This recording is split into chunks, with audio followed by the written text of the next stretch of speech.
when you go through arraignment. Do you accept, they say you are charged with violating code section so-and-so.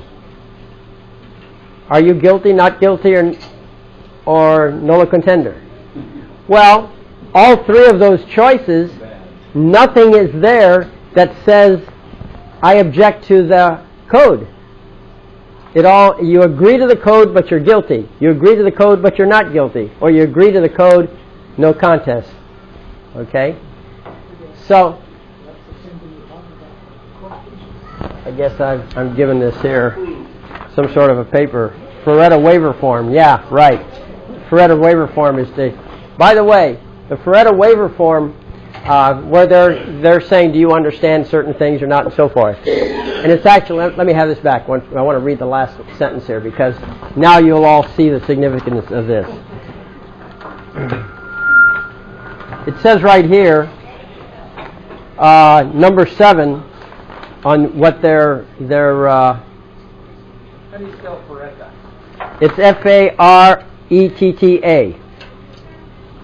Anyway, it says your right to represent yourself may be ended, an attorney appointed for you, and you may be excluded from the courtroom if you misbehave during this case or seriously disrupt the trial. That's true, and so forth. Anyway, if you elect to represent yourself, you will not be successful in any appeal based upon the quality of your representation, and so on. Well, all right, but notice they talk about representing yourself. What's really going on is that they're giving you schizophrenia. Yeah. They're splitting you. Right. It's kind of like, you've heard of the straw man concept. Okay, well, I don't understand that, but this is similar to it, and that is that in this capacity, you're an attorney. The court is granting you the privilege to be an attorney, even though you're not, quote, licensed. All right? And on the other hand, you're you being represented by your other you, the attorney. Now, the minute you accept an attorney to represent the real you, you have admitted the jurisdiction of the court. Okay? Now, here's what the very last page says. The very last statement they say, or question. Do you now wish the court to permit you to represent yourself as your own attorney? Permit you. If you accept the permit, you're in their jurisdiction again, right? To represent yourself as your own attorney. No, when I go to court, I am myself. I am in my own capacity. There, now pass it back. Thanks. Okay? Right. So anyway, back to this. The persons designated as magistrates, these are who they are. All the judges in California are magistrates. And yet the Constitution requires a court of record, so they have to have some way to get around it. They do it with the arraignment process. Now in a civil case, it's different. You go in as a civil case, they assign a judge, you walk in, there's no specific agreement to let the judge do the judging. But by your actions, you enter into the contract. And all the TV shows, all the propaganda is to educate you into accepting the judge as the authority. When in fact, if you're the plaintiff, you own the outfit. It's your court. You see the difference? So you should always object to the penal jurisdiction. You want that court of record. And where are they going to find the sovereign of the court? Well, they'll have to get it through a jury. But you don't ask for a jury. You just demand the court of record. You don't say you want a jury. Okay? You'll take a court of record without a jury, right? All they have to do is find the sovereign of the court. I don't think they can do it. Who's the people of California? Right. And if somebody does step forward and say, I'm the people of California, really? You're the whole outfit? Dictatorship? Does everybody know the meaning of the word dictatorship? Okay. So that's more stuff. Okay.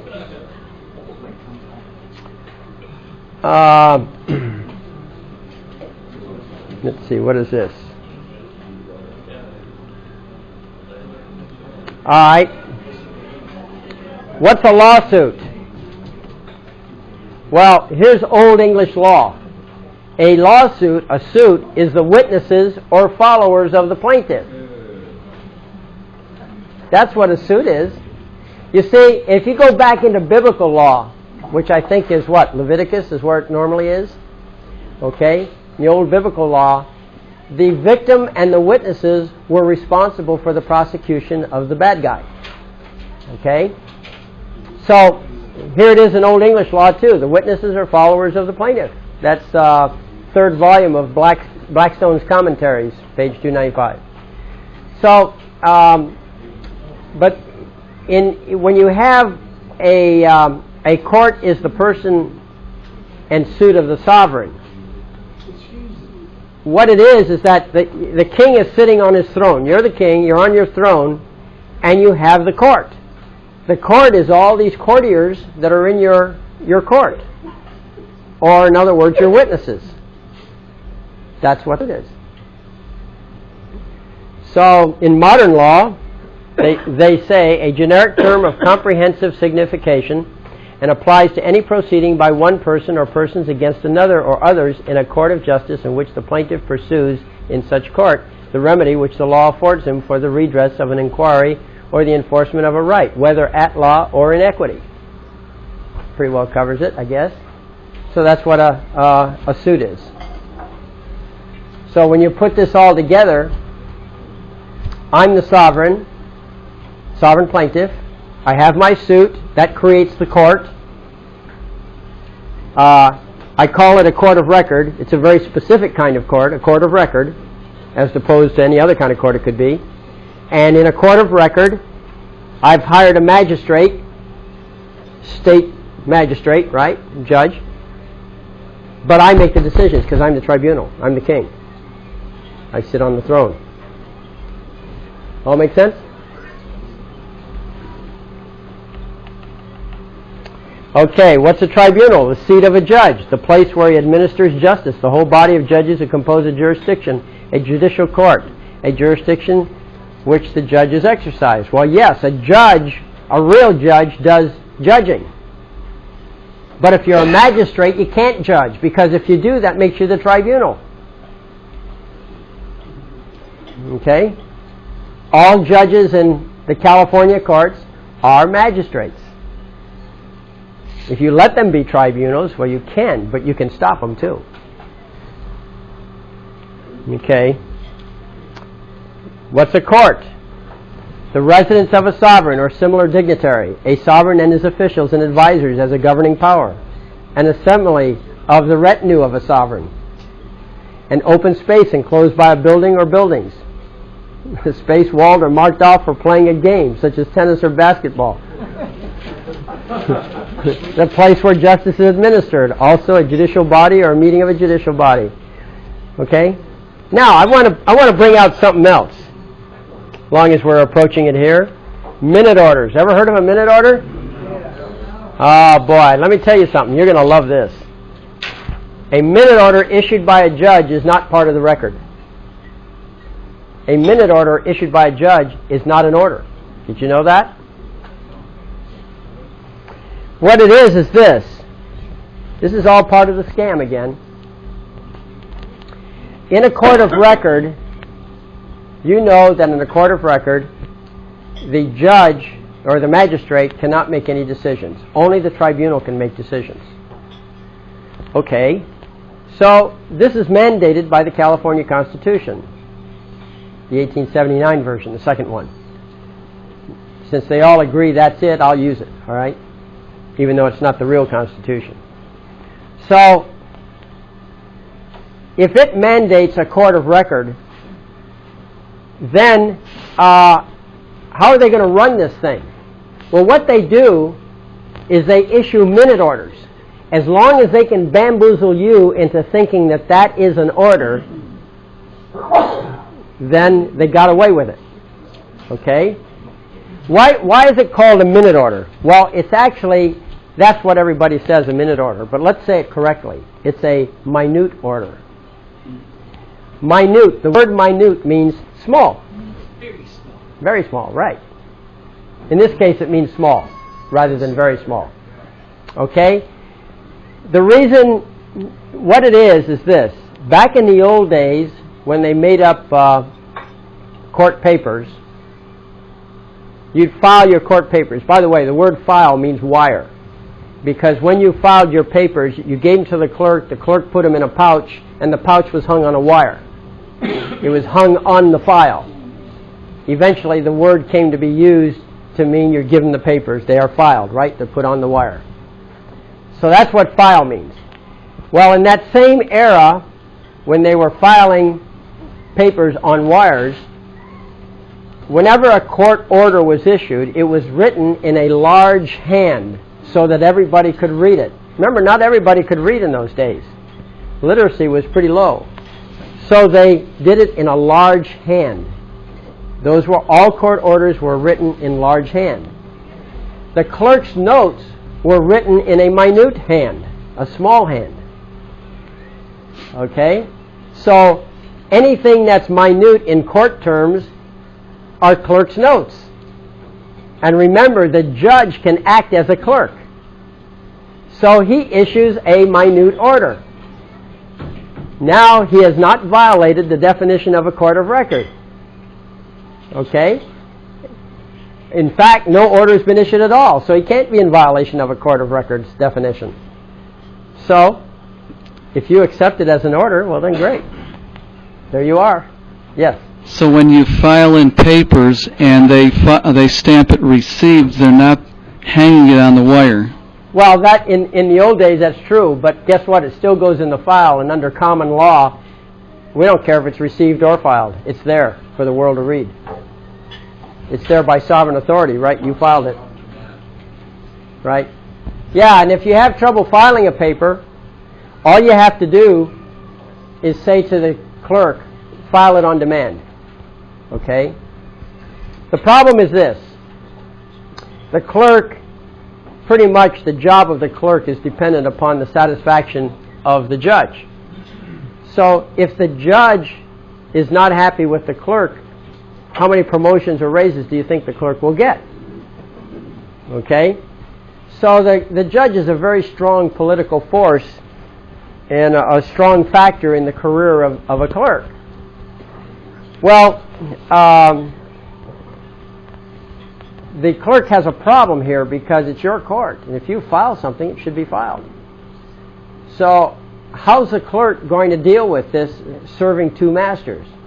Well, what they do is they have this little stamp called, and it says, when they stamp it, it says filed on demand. Okay?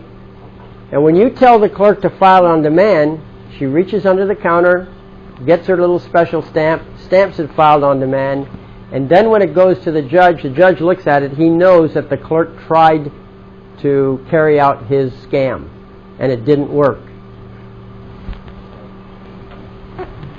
See?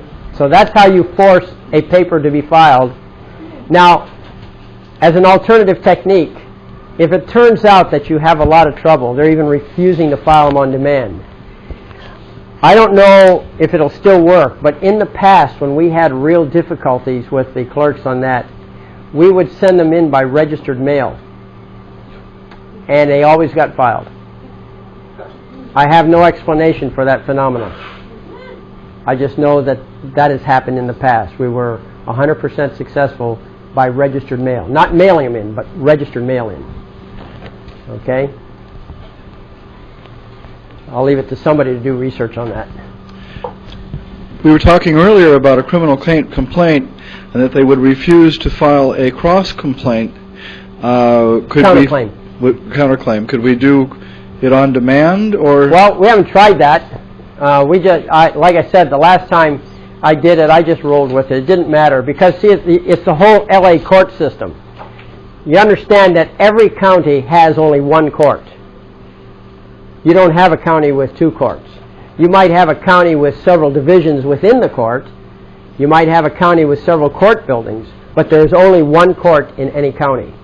So if you have a criminal proceeding here, at least theoretically, you should be able to have a counterclaim over in the civil division. It should be a counterclaim. But I ran into so much ignorance that I just went ahead and scratched out stuff, and because it's all heading stuff anyway, headings don't affect substance. Okay? Y'all understand why I was able to do that, right? I see. Don't understand it. Well, whose court is it? Mine. You know, there's a rule in the courts, in the rules of court, that says that things have to be a certain way, you know, whatever. And then there's a little freedom clause that says something to the effect, unless the court orders otherwise. Okay? So, if your papers don't really match up, you could have it filed by sovereign command, sovereign order. Of course, that's what you're doing when you say file on demand anyway. But, you know, I tend to sometimes get practical rather than fight out every little issue. And so, you know, if it didn't, again, titles and headings do not affect the substance of your suit. So as long as the clerk said nothing about the substance, I said, well, what do you want? What are your requirements? Now, you know that no clerk can give advice, right? You've heard that over and over again. All right. When you go up to a clerk, don't ask for advice. You're not going to get it. But what you can do, when you run into a problem, all you have to do is say to the clerk, well, what do you require? Now she's not advising you. She's telling you what she requires. Yes, sir. A suggestion on this, instead of scratching things out and doing it that way, make everything the way you want it, and make a cover sheet with titling the way they want it, and put on the right side cover sheet. That's a good idea. Never thought of that. Excellent idea. Sure. Make up the cover sheet the way they want, and right behind it you have the way you want it. Yeah. That shows your real intent. Yes. I did that in federal district court, Uh-huh. and they read through it. They were reading through it before they took it back to the judge's court. Sure. And what happened? They kicked it back. Okay. Well, you can't win them all unless you want to fight it out. But you know, like I said, the titles and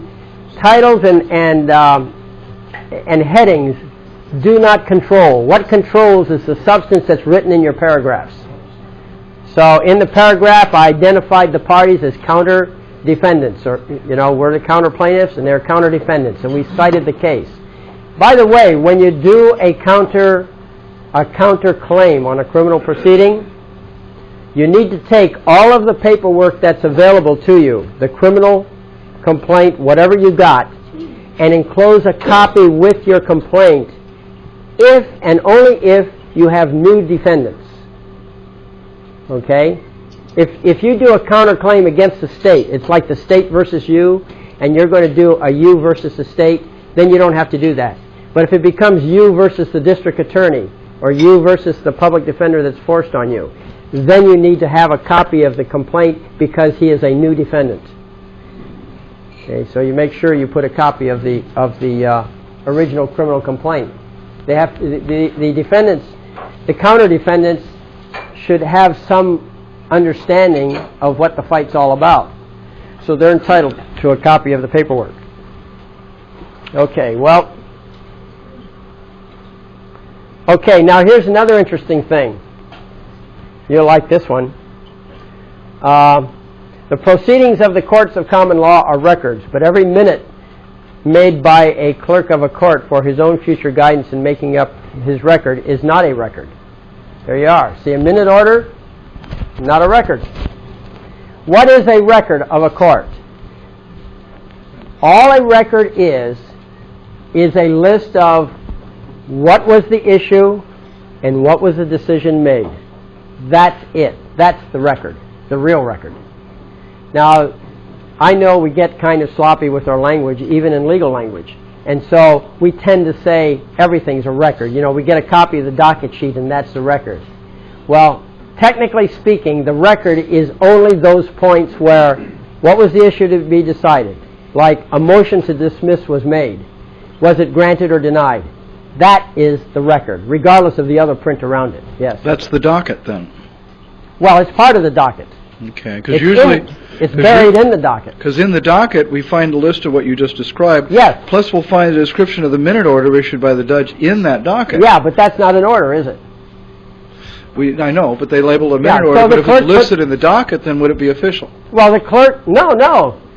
the record is the actual, look, it says, well, read it right here. The proceedings of the courts of common law are records, but every minute made by a clerk of court for his own future guidance in making up his record is not a record. So I made some extra notes. It's mixed in with the real record. You know, they don't distinguish it. They don't put one in black ink and the other in red ink. You know, it's all mixed together. But you should understand that the real record is the issue that was, the motion that was presented, for example, the issue that came up, and what decision was made. Everything else is notes. Well, actually, isn't the record what the court reporter writes? No, I just told you. It's the decision that was made on the issue that was raised. The court reporter is just, that's a side thing. I mean, sure, they make mention of it. They say who the court reporter is, and sometimes you put in a copy. It's nice that you have all that history. But a record specifically means what was the issue and what was decided. Not how it was decided, but what was decided. Okay? Read the next paragraph here. Proceedings in courts of chancery, that's equity, by the way, are said not to be, strictly speaking, records, but they are so considered. Now there you are. They're not records if you really, really want to get strict on the meaning of what record is. But it's obvious the notes are important and everybody's interested. So they call them records even though it's not accurate. What's equity? What is that? Well, the story goes that the king laid out all these laws, and those laws he created were called common law. And then the judges could only make decisions based on the law. And if it wasn't in the law that the king made, you couldn't recover. So that wasn't too satisfactory. So what they did, the only thing you could do is if you didn't like the results of the law, you had to go directly to the king. Well, the king got busy, so he created a new class of judge, only he didn't call them judges. What he called them was chancellors. So the chancellors were in the equity courts. Equity, like fair play, okay? And so the chancellor was the king's right-hand man. The chancellor could make law on the spot, as opposed to the judges who could only judge a case based on pre-existing law. So the chancellor would make up a law to cure some sort of problem, whatever it may be. So the court of chancery is an equity court. And the judge that's sitting in the equity court is not properly called a judge. He's actually called a chancellor. Yes. So in other words, after 1938, when they Start over. You were away from the mic. after 1938, when they blended law and equity together to have this new type. They didn't blend it together. What happened was that they took these words and they put them in the same book. Okay. They mixed them, but they weren't blended. So Okay. that because of the fact that the Constitution of the United States says the judicial power is available in all cases in law and equity, and because the Seventh Amendment says that no decision by a jury sitting in a case at law can be reviewed in any court, because the Constitution makes a distinction, they cannot pass any legislation to erase that border. So what they did, because after all, frankly, common law makes it tough for judges to screw you. So what they did is they went as far as they constitutionally could go, and that is they listed them all in a book, and they don't tell you which one's common law and which one's equity. And if you look at specifically the rules of court, and I think it's rules 7A and B and C, and I'm not fresh on this, but I think rules B and C contradict each other, because one of them's common law and the other's equity. But if you read it closely, they seem to contradict each other. So how would you define the Nisi Prius court? Well, that's a whole separate issue. That has nothing to do with your first question, right? Okay. You're raising a new question. Well, after 1938, they blended. No, 1938 has nothing to do with that. The Constitution is the same today as it was then. Well, Okay? I know that, but Huh? I know that, but then we have corporation courts. Well, that may be, but that's another issue. Okay. Okay? If you don't want a corporation court, insist on a court at law. Okay. You know, insist on a court of record. And if they don't give you a court of record, the obvious next step is to do a counterclaim because they went beyond their jurisdiction. Only a court of record is authorized. Okay? That's the only way they can get jurisdiction on you is with a court of record. And with a court of record, the requirements are very tough with a court of record. They have to have an injured party. If nobody's injured, where's the case? That's what it is. You're entitled to a jury of peers, meaning sovereigns. There's all kinds of stuff in courts of record that make it tough for them. So it flips the court. Yeah. You see, you're innocent until proven guilty when you're in a court of record.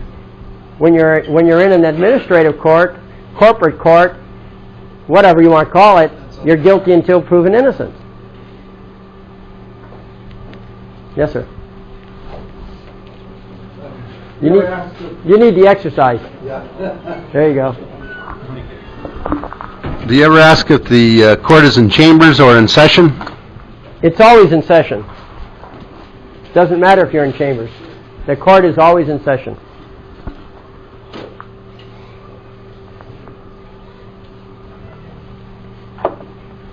You look at it. It's somewhere. Even in the statutes, they say the courts are always open, and it's true. There is a judge on duty 24 hours a day, 7 days a week in every county in California. Okay? There's always somebody who's got the duty assignment. Yes? When I was arrested one time, and I wouldn't give them jurisdiction, they finally said, okay, come with us, and halfway down the hall, they said, unless you submit to the jurisdiction, I said those exact words. The Supreme Court has said that the court is open 24 hours a day, 7 days a week, 365 days a year. That's right. And they said to me, back to the slammer. Well, I mean, they break the law. I mean, I keep going back to that example. You know, you're going down the street, robbery's outlawed, but you can still be robbed. You know, so yeah. You want to tell me cops break the law? I understand that. That happens. Okay. So So strictly speaking, the courts of chancery, the equity courts, are not courts of record, and therefore the records that they keep are not true legal records.